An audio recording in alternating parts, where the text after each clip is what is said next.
Ouçamos o Deus da Bíblia falar.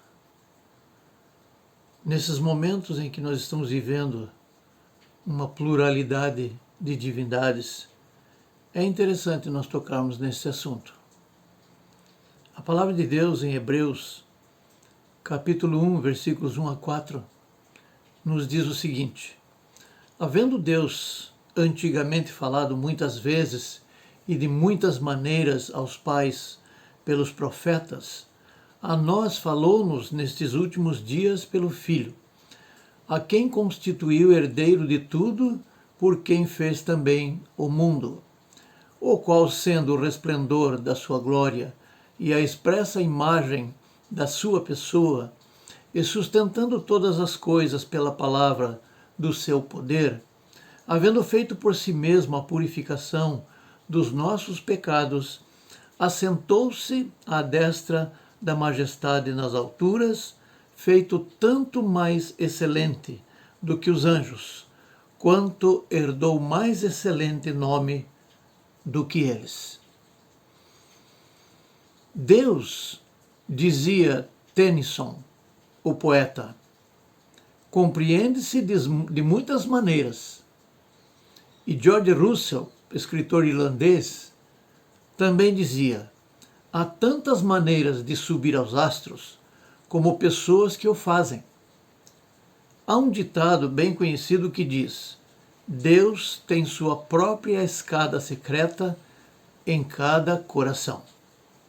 Estas declarações, citadas por William Barclay, refletem a visão humana de ver o seu esforço próprio para ter acesso a Deus, ou aos deuses, mas sem conseguir.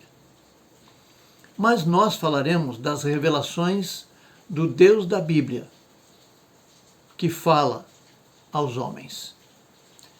Em geral, existem 4 grandes conceitos de religião, mostrando as várias maneiras do Deus da Bíblia falar. Primeiro conceito. Para alguns, a religião é a comunhão interna com Deus, uma união tão estreita e íntima com Cristo que pode dizer-se que o cristão vive em Cristo e Cristo nele.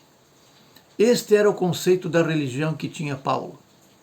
A religião era algo que o unia mística e misteriosamente com Deus.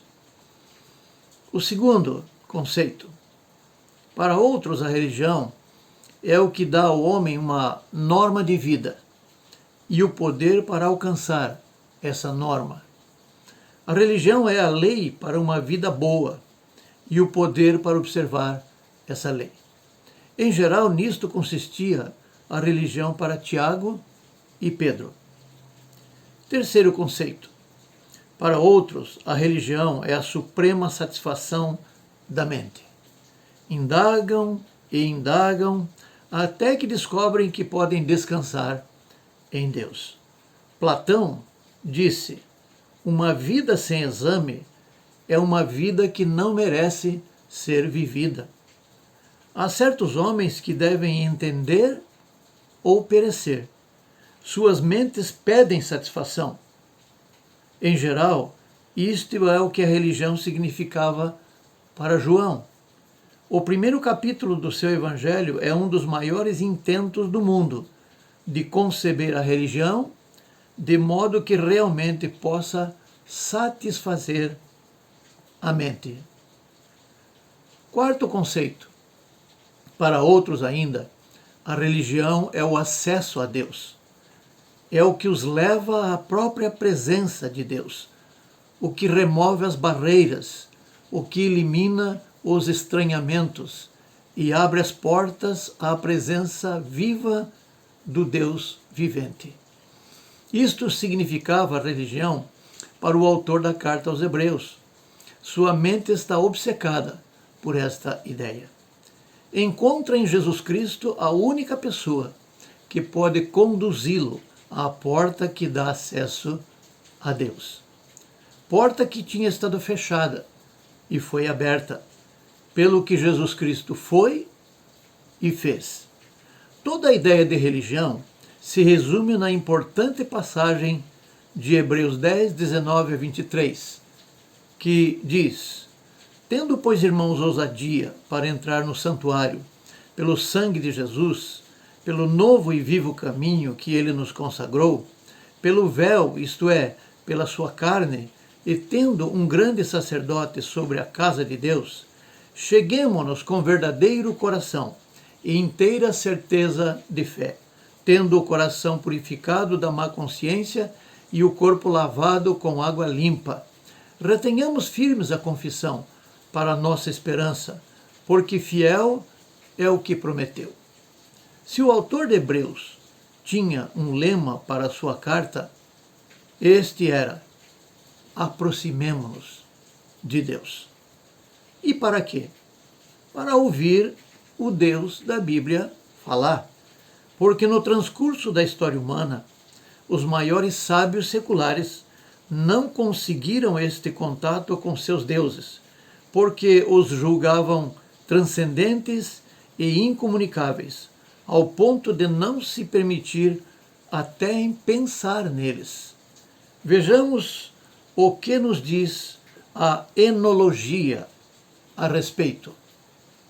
Enologia é o estudo sobre os conceitos dialéticos de unidade e alteridade, o eu e o outro, o um dos quais denota um princípio supremo e absolutamente transcendente.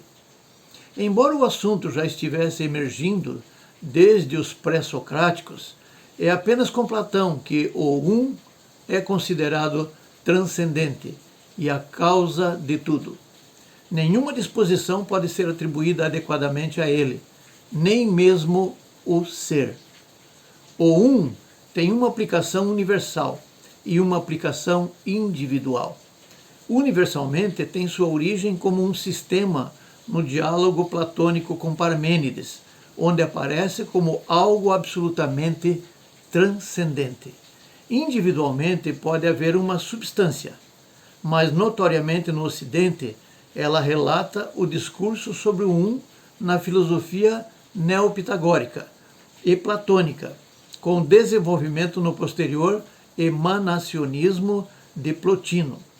Nas Enéadas de Plotino, postulações exemplares desse enfoque são: é devido ao um que todos os seres são seres.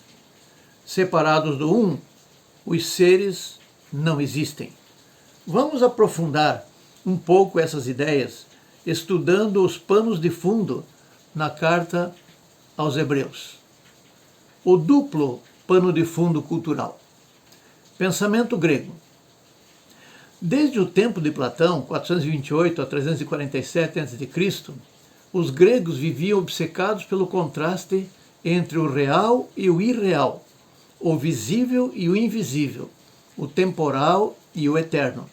Platão pensava que em alguma parte existia um mundo de formas, ideias ou modelos perfeitos, dos quais cada coisa deste mundo é só uma cópia imperfeita. Para mencionar um simples exemplo, em alguma parte se conserva um modelo, a ideia ou a forma de uma cadeira perfeita, da qual todas as cadeiras deste mundo são cópias inadequadas. Dizia Platão: o Criador do mundo, Uno, desenhou e levou a cabo sua obra de acordo com um modelo imutável e eterno, do qual o mundo é apenas uma cópia.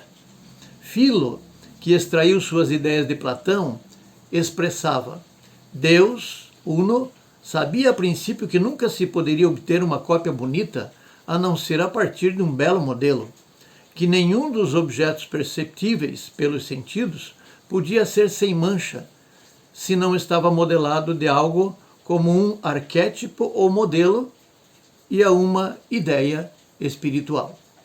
Portanto, quando o Uno dispôs criar este mundo visível, formou de antemão um mundo ideal para construir o corporal de acordo com o modelo imaterial semelhante a ele. Quando Cícero falava das leis que os homens conhecem e usam sobre a terra, dizia: Não possuímos uma lei real e uma justiça genuína que sejam naturais. Tudo o que desfrutamos é uma sombra e um esboço. Todos os pensadores do mundo antigo opinavam que em alguma parte existia um mundo real do qual este mundo é só uma espécie de pálida sombra, uma cópia imperfeita. Aqui só podemos conjecturar e andar tateando.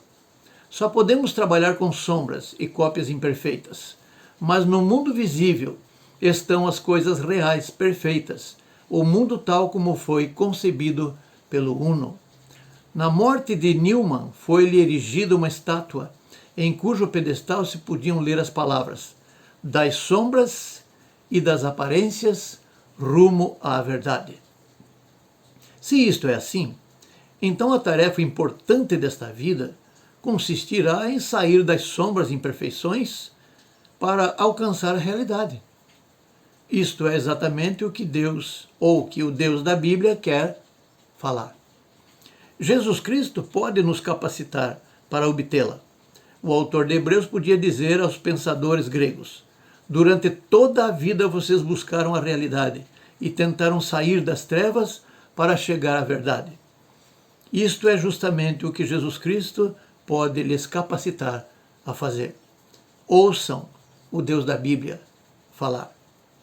O pano de fundo hebreu. Para os judeus, sempre era perigoso aproximar-se muito de Deus. Disse Deus a Moisés: porquanto homem nenhum verá minha face e viverá. Êxodo 33, 20. Jacó exclamou assombrado em Peniel: vi a Deus face a face e a minha vida foi salva. Gênesis 32, 30. Quando Manoá, pai de Sansão, percebeu quem tinha sido seu visitante, disse aterrorizado à sua mulher: certamente morreremos, porque vimos a Deus. Juízes 13, 22. O dia da expiação constituía a grande data do culto judeu. Era o único dia do ano em que o sumo sacerdote entrava no lugar santíssimo, onde se considerava que habitava a própria presença de Deus. Ninguém jamais entrava ali a não ser o sumo sacerdote, e este somente neste dia. Ao realizar este ato, a lei pedia que não se demorasse muito no lugar santíssimo, para que Israel não se aterrorizasse. Era perigoso entrar na presença de Deus. Atrasar-se muito podia significar a morte. Dentro deste contexto, surgiu no pensamento judeu a ideia de uma aliança. A aliança significava que Deus, em sua graça e por iniciativa própria, de uma maneira absolutamente imerecida, se aproximava do povo de Israel e lhe oferecia uma relação especial consigo. De uma maneira única, eles seriam seu povo e ele seria seu Deus. Era um modo de ter um acesso especial a Deus. Mas este acesso estava condicionado à observância da lei, que Deus lhe tinha dado em voz audível. Êxodo 20. E todo o povo viu os trovões e os relâmpagos, e o sonido da buzina, e o monte fumegando, e o povo, vendo isso, retirou-se e pôs-se de longe. E disseram a Moisés: fala tu conosco, e ouviremos, e não fale Deus conosco, para que não morramos. E disse Moisés ao povo: não temais, que Deus veio para provar-vos e para que o seu temor esteja diante de vós, para que não pequeis. 18, 20.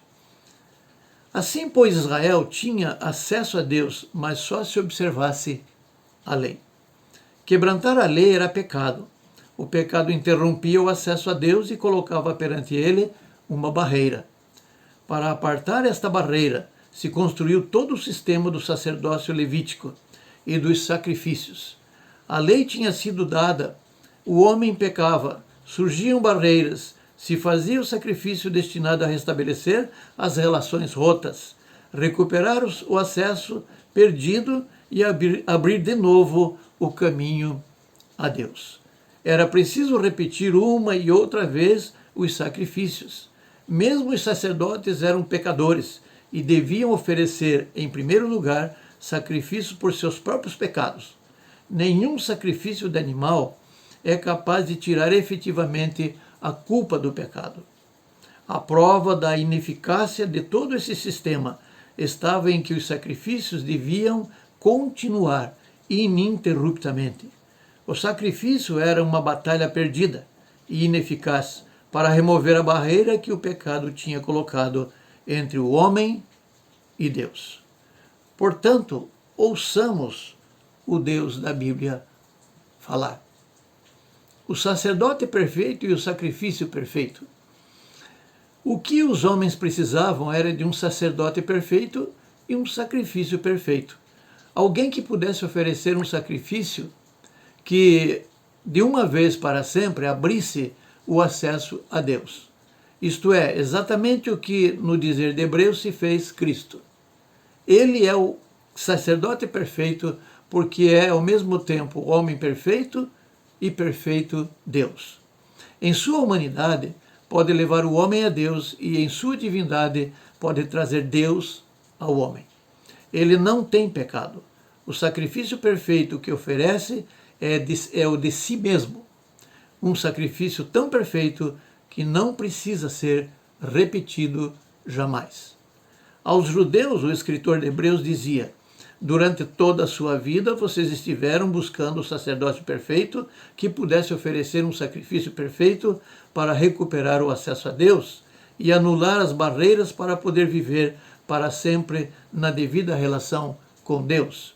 Isto é o que temos em Jesus Cristo e só nele. Aos gregos, o autor de Hebreus dizia: vocês andam buscando o caminho para sair das sombras à realidade. Vocês o encontrarão em Jesus Cristo. João 14,6.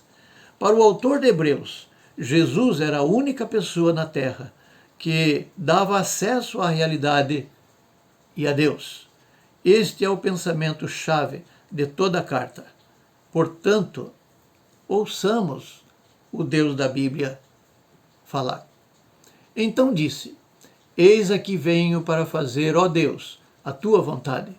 Tira o primeiro para estabelecer o segundo, na qual vontade temos sido santificados, pela oblação do corpo de Jesus Cristo feita uma vez. E assim todo sacerdote aparece cada dia ministrando e oferecendo muitas vezes os mesmos sacrifícios, que nunca podem tirar pecados.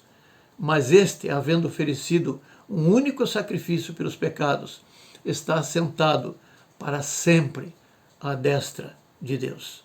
Daqui em diante, esperando até que os seus inimigos sejam postos por escabelo de seus pés. Hebreus 10, 9 a 13.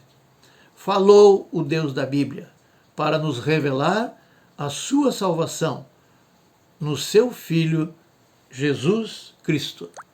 Ouçamos o Deus da Bíblia falar. Em nome de Jesus. Amém.